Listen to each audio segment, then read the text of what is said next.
নির্মল বায়ু ও ক্লিন সিটির তকমা হারানোর ঝুঁকিতে রাজশাহী নগরী। নগরের ৬টি পয়েন্টে নমুনা পরীক্ষা করে বাতাসে নির্ধারিত মাত্রার চেয়ে দ্বিগুণ ধূলিকণা পাওয়া গেছে। বিশেষজ্ঞরা বলছেন, বায়ু দূষণ নিয়ন্ত্রণ আইন অনুসরণ না করা হলে পরিস্থিতির আরও অবনতি হবে।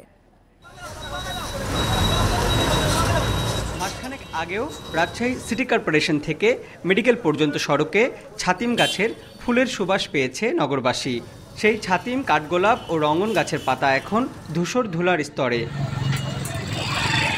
সড়ক সংস্কার, 5টি স্থানে রেলওয়ে ওভারপাস নির্মাণ সহ উন্নয়ন প্রকল্পের কাজের সঙ্গে শুষ্ক মৌসুমে নগরীতে পাল্লা দিয়ে বাড়ছে ধুলা।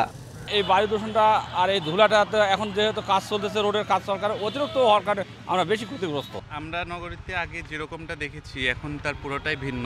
রাস্তায় প্রচুর ধুলাবালি হয়, যার কারণে আমাদের মালামাল নষ্ট হয়ে যাচ্ছে, আমাদের শ্বাসকষ্ট হচ্ছে।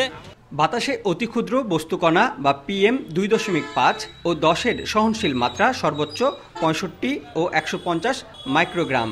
সেখানে নগরীর সাহেববাজার, লক্ষ্মীপুর, 0 পয়েন্ট, তালাইমারি, বিসিক মোড় ও বন্ধগেট, এই 6টি স্থানেই সেই মাত্রা প্রায় দ্বিগুণ।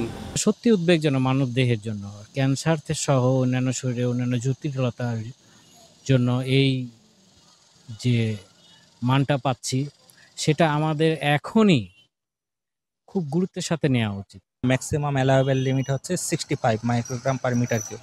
এর বেশি হলেই দূষণ। আর PM 2.5টা হচ্ছে স্বাস্থ্যের জন্য খুব ঝুঁকিপূর্ণ, মানবদেহের জন্য ঝুঁকিপূর্ণ। তার মানে বোঝাই যাচ্ছে যে বায়ুর অবস্থা তুলনামূলক বেশ অনেকটাই খারাপ। 2016 সালের এক গবেষণায় বাতাসে ভাসমান ক্ষতিকর কণার পরিমাণ কম থাকায় নির্মল বায়ুর নগরী হিসেবে পরিচিতি পায় রাজশাহী। Mostafiz Gani, Independent News, Rajshahi.